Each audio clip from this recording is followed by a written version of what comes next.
अस्सलाम वालेकुम नाजरीन, आज की वीडियो इंतहाई दिलचस्प और इंटरेस्टिंग होने वाली है। तमनील तो आप देख चुके हैं कि वीडियो किस बारे में होने वाली है। वीडियो काफ़ी इन्फॉर्मेटिव है। डॉक्टर जाकिर नायक का बेहतरीन सा जवाब भी सुनते हैं। तो चलिए वीडियो को स्टार्ट करते हैं। या जो किसी ने ऐसे कपड़े पहने जो उसका शौक है, आप उसको क्रिटिसाइज नहीं कर सकते हैं।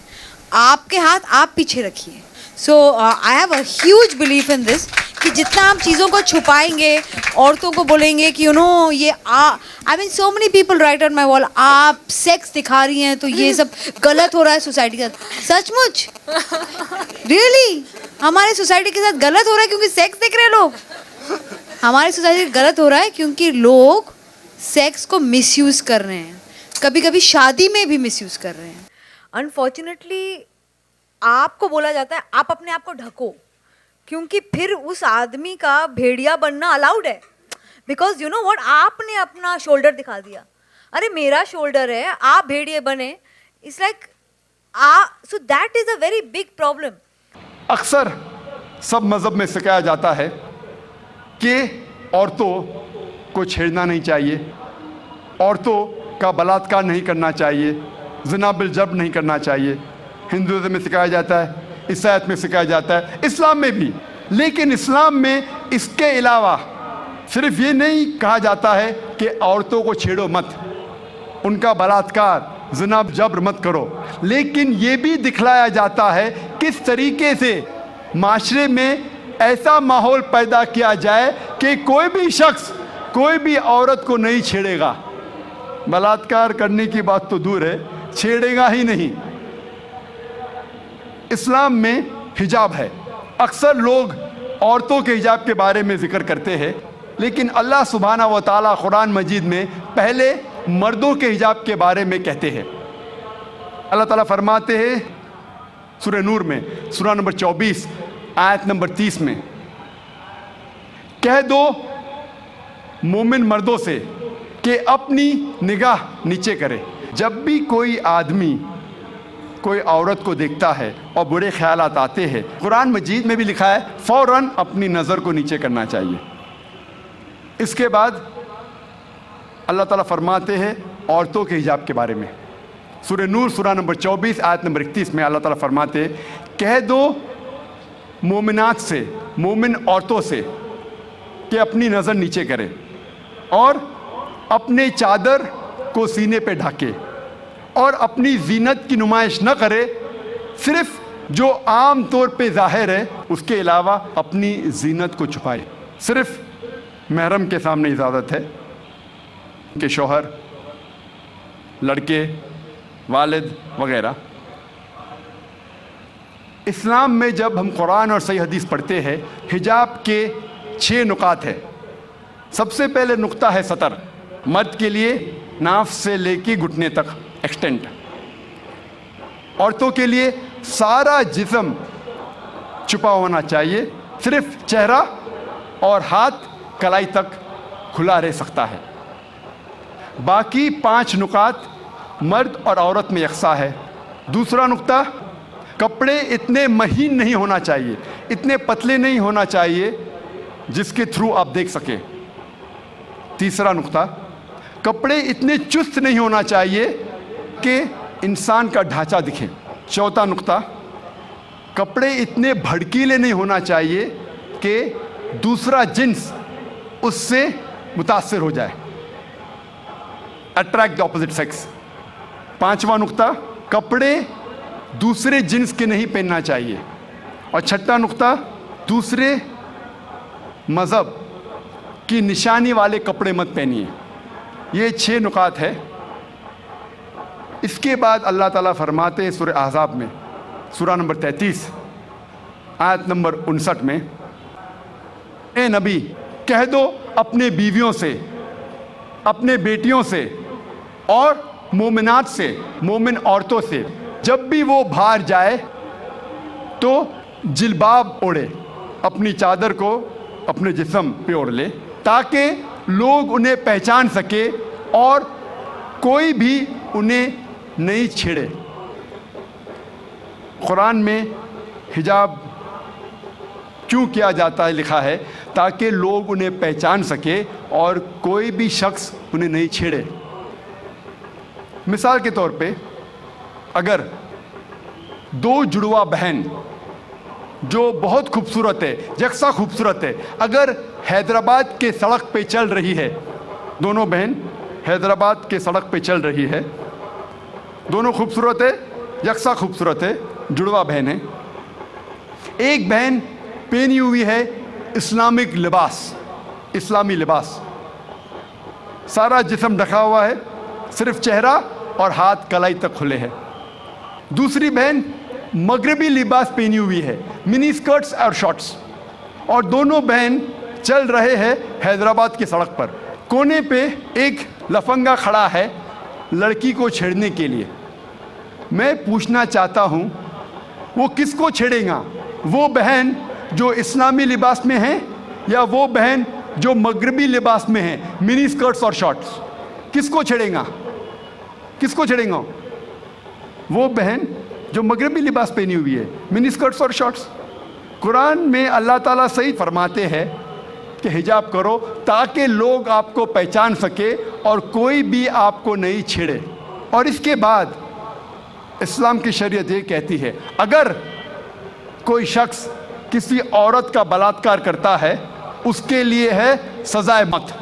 गैर मुसलमान कहेंगे सजाए मौत 21वीं सदी में? कितना बेदर्द मज़हब है इस्लाम, कितना बेरहम मज़हब है इस्लाम। लेकिन जब मैं सवाल गैर मुसलमानों से पूछता हूँ, और हज़ारों गैर मुसलमानों से पूछा हूँ कि मिसाल के तौर पे अगर अल्लाह ना करे, खुदा ना करे, कोई आपकी माँ का बलात्कार करता है और वो बलात्कार करने वाले को मैं आपके सामने ले आता हूँ और आपको जज बनाता हूँ, आप क्या सज़ा देंगे उसे? 100% गैर मुसलमानों ने कहा कि मैं उसे सजाए मौत दूंगा। कुछ गैर मुसलमानों ने कहा मैं उसे तड़पा तड़पा के मारूंगा। तो कौन आपकी वालदा का बलात्कार करता है, ज़िना बिल जब्त करता है, आप कहते हैं कि सजाए मौत? किसी और के वालदा का बलात्कार कोई करता है, आप कहते हैं सजाए मौत गलत है। वाई दी डबल स्टैंडर्ड्स, दो तरफा क्यों? और यूएसए हम समझते हैं कि सबसे तालीम याफ्ता मुल्क है, तरक्की याफ्ता मुल्क है। आप शायद ये नहीं जानते कि इस मुल्क यूएसए में सबसे ज़्यादा बलात्कार होते हैं। अगर आप फहरिस्त देखेंगे वो ममालिक की जिसमें सबसे ज़्यादा बलात्कार ज़िना बिल जब्र होता है, ऊंचे नंबर पे आता है यूएसए। 1991 स्टैटिस्टिक्स FBI के रिपोर्ट के मुताबिक 1990 में हर साल, उस पूरे साल में एवरेज हर रोज 1756 बलात्कार हुए यूएसए में। 1990 में FBI स्टैटिस्टिक्स के मुताबिक हर रोज यूएसए में 1756 बलात्कार हुए। 1996 स्टैटिस्टिक्स के मुताबिक, यूएस डिपार्टमेंट ऑफ जस्टिस के मुताबिक, हर रोज 1996 में 2713 बलात्कार हुए, ज़िना बिल जब्र हुए। 1990 में 1756, 1996 में 2713। हो सकता है 6 साल में अमेरिकन और निडर हो गए, इसलिए तादाद बढ़ गई। 1996 स्टैटिस्टिक्स के मुताबिक हर 32 सेकंड में एक बलात्कार हुआ यूएसए में, हर 32 सेकंड्स। हम यहाँ तकरीबन 2 से 3 घंटे है इधर, इस 2 घंटे में 200 से ज़्यादा बलात्कार यूएसए में हो चुके होंगे। जब से हम यहाँ हैं, जमा हुए हैं 2 घंटे से, 200 से ज़्यादा बलात्कार यूएसए में हो चुके होंगे। मैं आपसे पूछना चाहता हूं, अगर हम इस्लामिक शरीयत, इस्लामिक कानून यूएसए में लागू करते हैं, कोई भी आदमी कोई औरत को देखता है और गलत ख्यालात आते हैं, उसे नज़र नीचे करनी चाहिए। उसके बाद औरतें इस्लामिक लिबास पहने, सारा बदन ढका हुआ होना चाहिए, सिर्फ चेहरा और हाथ कलाई तक दिख सकता है। इसके बाद अगर कोई आदमी औरत का बलात्कार करता है, ज़िना बिल जब्र करता है, उसके लिए सज़ाए मौत। मैं ये पूछना चाहता हूँ कि बलात्कार की तादाद जैसे में बढ़ेंगी वहीं के वही रहेंगी या घटेंगी? घटेंगी। It's a practical law. आप जहाँ भी इस्लामी कानून लागू करेंगे, इस्लामिक शरीयत लागू करेंगे, चाहे वो यूएसए में हो, कनाडा में हो, यूके में हो, हिंदुस्तान में हो, सऊदी अरेबिया में हो, सिंगापुर में हो, जहाँ भी आप लागू करेंगे फौरन आपको रिजल्ट्स मिलेगा, फौरन उस देश में रहमत हो जाएगी। भाई साहब ने सवाल पूछा है कि इस्लाम में ख़वातीन के साथ सेक्सुअल एक्सप्लॉयटेशन, उसकी इज़्ज़त पे हमला होता है तो क्या सज़ा होती है, और मिसाल दी उनने कि पाकिस्तान के अंदर रेप के लिए, बलात्कार के लिए, ज़िना बिल जबर के लिए क्या सज़ा है। और ज़ियाउल हक का उसने एग्ज़ाम्पल दिया कि 4 सबूत की ज़रूरत है, नहीं मिले तो इसीलिए रेप पाकिस्तान में बढ़ गई। बहुत से लोगों को गलत फहमी है कि रेप के लिए, ज़िना बिल जबर के लिए, बलात्कार के लिए 4 सबूत की ज़रूरत है। कुरान मजीद या हदीस में कहीं भी नहीं लिखा है कि बलात्कार या ज़िना बिल जबर के लिए 4 सबूत की ज़रूरत है।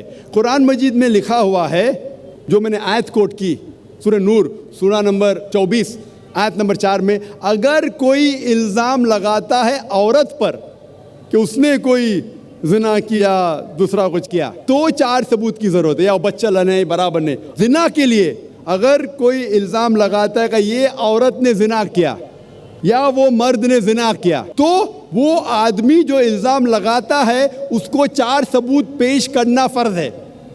अगर 4 सबूत पेश नहीं कर सकता तो वो आदमी को 80 कोड़े पड़ेंगे।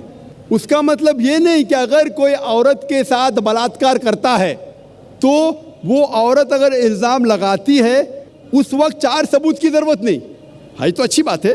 और ये हदीस में आता है, सही हदीस में, कि एक बार एक औरत कहती है कि एक आदमी ने मेरे साथ बलात्कार किया, और मोहम्मद सल्लल्लाहु अलैहि वसल्लम फ़ौरन सही आदमी को जिसने बलात्कार किया उसको सज़ाए मौत देते हैं। सही हदीस है।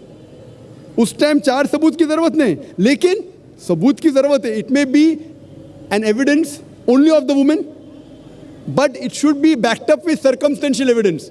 मतलब बलात्कार अगर कोई औरत इल्ज़ाम लगाती है, अगर साबित होता है, चाहे वो मेडिकल साइंस से हो, चाहे वो एनी वे से हो, साबित हो जाए तो वो आदमी को सज़ाए मौत है इस्लाम में। इसीलिए आप देखेंगे इस्लाम में there is something like modesty. हर रिलीजन में कहा गया है कि औरत को मत छेड़ो। आपने कहा सेक्सुअल एक्सप्लॉयटेशन बहुत किस्म के होते हैं। एक होता है कि ईज टीजिंग, बाद में various other thing, and one of the highest is rape. वक्त नहीं कि मैं सारे एक्सप्लॉयटेशन की बात करूं, लेकिन टॉकिंग अबाउट ईज टीजिंग, सारे मज़हब में कहा गया है कि औरत को मत छेड़ो, औरत का बलात्कार मत करो। हिंदुज़म में कहा गया है, क्रिश्चियनिटी में कहा गया है, इस्लाम में कहा गया है। लेकिन इस्लाम में तरीका दिखाया गया है किस तरीके से माशरा बने जहाँ कोई औरत को न छेड़े, कोई औरत का बलात्कार न करे। इस्लाम के अंदर हिजाब है। हिजाब, लोग हमेशा बात करते औरत का हिजाब, औरत का हिजाब। अल्लाह ताला कुरान मजीद में पहले आदमी के हिजाब के बारे में जिक्र करते, फिर औरत के।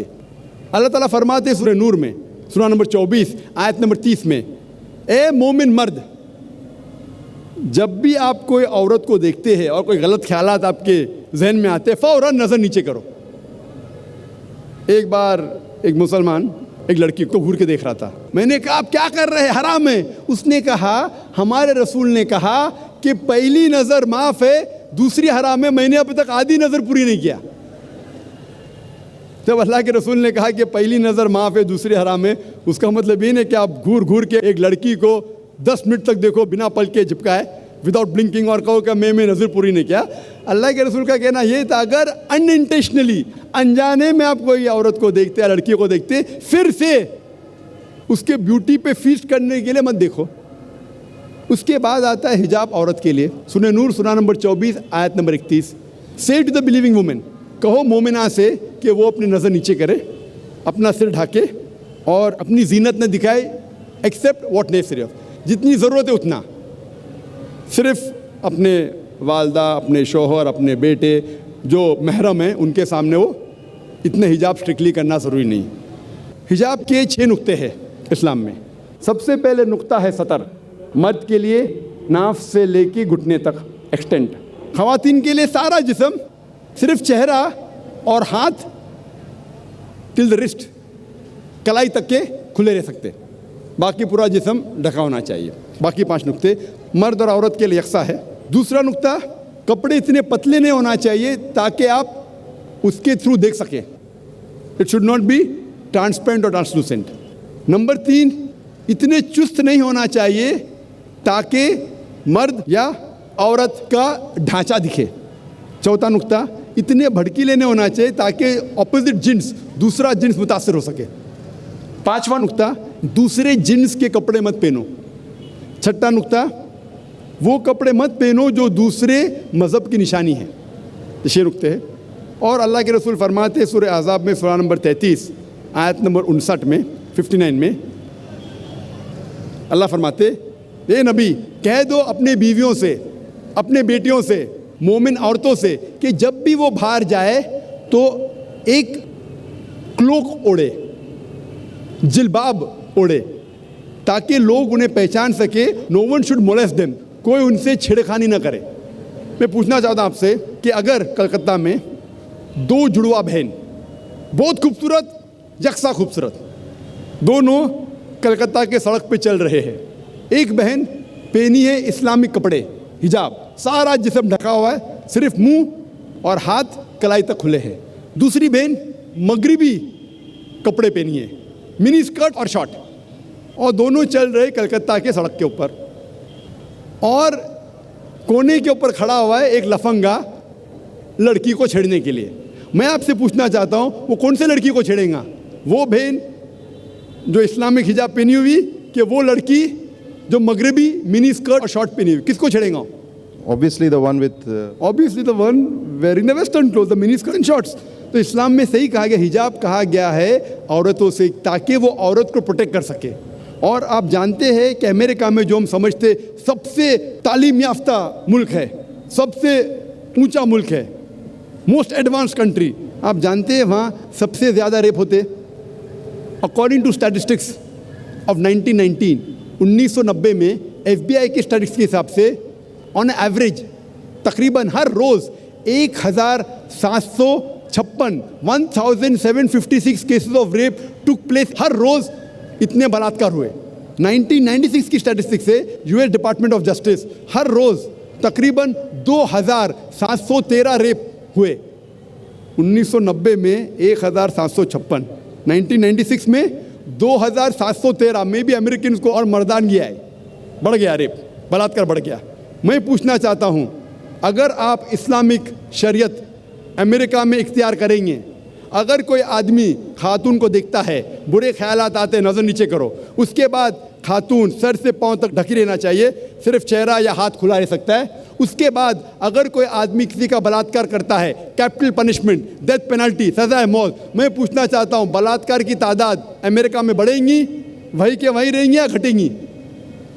See the point about America. बढ़ेंगी, वहीं के वहीं रहेंगी या घटेंगी? मैं पूछना चाहता हूँ आपसे। I cannot answer this. बढ़ेंगी, वहीं के वहीं रहेंगी या घटेंगी? अगर कोई आदमी बलात्कार करता है, और मैं सवाल पूछा हिंदू से, कई गैर मुस्लिम से पूछता हूँ मैं कि अगर आपके वालदा का कोई बलात्कार करता है, हाइपोथेटिकल, और अगर वो बलात्कार करने वाले को आपके सामने लेके आया जाएगा, आप क्या सज़ा देंगे? 100% सब गैर मुस्लिम ने कहा कि मैं उसको सज़ाए मौत दूंगा। तो अपनी वालदा का कोई बलात्कार करता है, आपको सज़ाए मौत देने का है।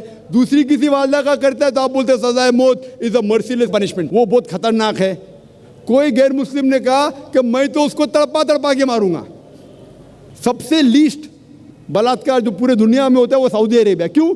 क्योंकि ये शरीयत वाला लागू है। पाकिस्तान कौन कहता है कि पूरा इस्लामिक मुल्क है? नाम का है Pakistan. Some places they follow, some they don't. कुछ चीज़ फॉलो करते, कुछ नहीं। तो पाकिस्तान को मत देखो इस्लाम को जांचने के लिए। पाकिस्तान या सऊदी अरेबिया या दूसरा कोई मुल्क को मत देखो। इस्लाम को जांचना है तो जांचो कुरान और हदीस की रोशनी में। मैं आपसे पूछना चाहता हूँ कि अगर अमेरिका में रूल लागू हो जाएगा कि कोई भी आदमी अगर गलत नज़र से देखता है उसे नीचे देखना चाहिए, औरतें हिजाब पहनना चाहिए, उसके बाद कोई बलात्कार करता है सज़ाए मौत, तो अमेरिका के अंदर ये बलात्कार की तादाद बढ़ेंगी, वहीं के वहीं रहेंगी या घटेंगी? I should be allowed to also say something about this. So first give the answer, then I'll give you a chance to speak. You're giving me very few options. Sorry? Are you not giving me the right options then? There's no fourth option. Is there a fourth option? No, then I can't answer, I guess. No, is there a fourth option? That's what I want to talk about. Is there any fourth option? There cannot be any option. Either it remains the same, it goes up, it remains the same, or goes down. There's no fourth option. Our hypothesis is based on certain assumptions. So what assumption? No, my point is that we cannot just say what's going to happen to America if we actually impose the Sharia. If you're illogical, you can't. If you're logical, you can. That's right. What's the argument? Tell me. See, my point is, again, Sharia can be imposed in America also, but we have to also see the fact that a lot of these cases are not reported in certain Islamic countries also. Brother, I'm not talking about Islamic country. I'm asking a simple question. You can pose the second question, you can pose 10 questions, I'll reply, but you should be truthful to yourself.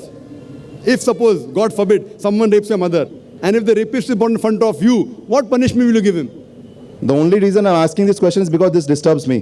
What disturbs you? The point about rape.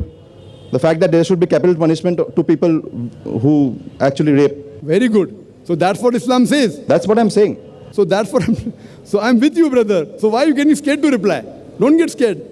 So the thing is that anyone who rapes, that's the reason L.K. Advani, the previous home minister, ex-home minister, few years back, he suggested that there should be death penalty for the rapist. Therefore, I congratulate him. I may not agree with his other policies. Correct. What he says, right, I agree with him. So he suggested that in India, there should be death penalty for a rapist. Maybe the next home minister will say that the woman should be dressed up in hijab. Maybe. Okay, now what's the other argument, brother? My point exactly is that... Next question. Next question. Your first question answered or not? More or less, I think. More or less? Yeah, brother, be truthful. What more or less? Which parade? I'm telling, don't look at Pakistan for Islam. Am I talking about Pakistan here? Am I talking about Pakistan? That means you didn't hear my lecture correctly. I told that don't look at Muslims or Muslim societies. आप मुसलमान और मुस्लिम माशरे को मत देखो इस्लाम को जानने के लिए. इस्लाम को जानने के लिए कुरान और हदीस देखो. मैं कुरान का इतना हवाला दिया, हदीस का हवाला दिया, आप बोलता है मोस्ट. What most? भाई साहब का सवाल था कि ज़रूरी क्यों है कि अगर एक औरत अपने शोहर के साथ तलाक हो जाता है तो उसे दूसरे से थर्ड पार्टी से शादी करना ज़रूरी क्यों है पहले शोहर से वापस करने के लिए? ये सवाल है. सवाल अभी दोहरा है, जवाब दे रहा हूँ मैं. ये लोगों को गलत फहमी है कि अगर मियाँ बीवी का तलाक होता है और अगर वो फिर से शादी करना चाहते हैं, ये गलत फहमी है लोगों की कि उसको तीसरे से शादी करना फ़र्ज़ है. कुरान में साफ तौर पे लिखा हुआ है सूरह बकरा में सूरह नंबर 2 आयत नंबर 228 से लेके 242 तक तलाक के पूरा डिटेल दिए गए, किस तरीके से तलाक दिया जाता है. पहले मैंने कहा था कि आपस में समझौता होना चाहिए, नहीं होता है तो गेट एन आर्बिट्रर, एक बड़े को बुलाओ, शोहर की तरफ से बीवी की तरफ से समझौता करो. नहीं होता है तो तलाक बोलने के बाद इद्दत के 3 माह है. कुरान में लिखा है सूरह बकरा सूरह नंबर 2 आयत नंबर 228 के 3 माह, 3 महीने, 3 menstrual cycle is the period of waiting इद्दत. 3 महीने के बाद the divorce is completed. लेकिन 3 महीने के दरमियान अगर मियाँ बीवी वापस में रुजू होना चाहते तो हो सकते, तलाक नहीं होता है. लेकिन अगर 3 महीने तक रुजू नहीं होते और अलग हो जाते और 1 साल बाद उन्हें ख्याल आता है अरे हमने गलत किया, हम फिर से शादी करना चाहते, तो कुरान की आयत है सूरह बकरा सूरह नंबर 2 आयत number 232, do not prevent the women from marrying the former husband. आप औरतों को अपने पुराने शोहर से शादी करने से मत रोकिए. तो वो औरत फिर से अपने पहले शोहर से शादी कर सकती है, लेकिन नया निकाह नया महर, न्यू मैरिज न्यू महर. No no no, what you are saying is a misconception. I will come to it. लोग समझते हलाला की ज़रूरत है. हलाला जैसी कोई चीज़ कुरान में है नहीं, मैं उसके ऊपर आऊँगा. लेकिन फिर से शादी करने के बाद फिर से इन लोग ज़िंदगी बसर करते हैं. 3-4 साल बाद फिर से कुछ नाइत्तेफाकी होती है, फिर से तलाक. वही तरीके से समझौता करो, बड़े को लेके आओ, तलाक बोलो, 3 माह रुको, फिर जाओ. फिर से 2 साल बाद याद आता है नहीं वापिस से रहेंगे, फिर से शादी कर सकते, फिर निकाह, फिर महर, फिर से झगड़ा होता है. फिर तीसरी बार अगर तलाक होता है तो अल्लाह ताला फरमाते सूरह बकरा सूरह नंबर 2 आयत नंबर 230 में कहते कि तीसरी बार अगर तलाक देंगे तो फाइनल. इसके बाद आप फिर से मियाँ बीवी नहीं बन जब तक आप थर्ड को नहीं मैरी करें. इसमें क्यों? ये शादी ब्याह गुड्डा गुड्डी का खेल थोड़ी है। बचपन में गुड्डा गुड्डी का खेल में शादी करो फिर से तलाक दो, एक दिन में 10 बार शादी कर सकते, बराबर ना। ये जिंदगी गुड्डा गुड्डी का खेल थोड़ी है। 3 महीने लगता है तलाक के लिए, इतना टाइम लगता है। प्राइवेट मीटिंग, फिर बड़े लोग से मीटिंग, फिर 3 माह, फिर जुड़ो प्यार से, एक दूसरे पे कीचड़ मत उछालो, फिर शादी करो। मैंने मेरी ज़िंदगी में किसको भी नहीं देखा जो सही तरीके से तीसरी बार तलाक हुआ, मैं देखा नहीं अभी तक के। 1 बार हुआ देखा होगा, 2 बार, तीसरी बार तो देखा ही नहीं मैं। ये अगर आप गुड्डा गुड्डी का खेल करते तो फिर 1 बार आपने रिजेक्ट किया, 2 बार रिजेक्ट किया, 3rd बार फाइनल, फिर आप दूसरे से शादी करो। आप प्लान नहीं कर सकते, आप दूसरे से शादी करो और रो। और फिर पता लगा आपको, मैं पहले शोर से नाराज़ थी, सिर्फ दिन में 6 घंटा देते थे, ये नया शोर तो 2 घंटा देता है, तो पहला वाला अच्छा। दाल आटे का भाव मालूम पड़ेगा। मेरी माँ मुझसे कहती थी मार्केट जाएंगे तो दाल आटे का भाव, दाल और आटे का भाव, आप समझे ना।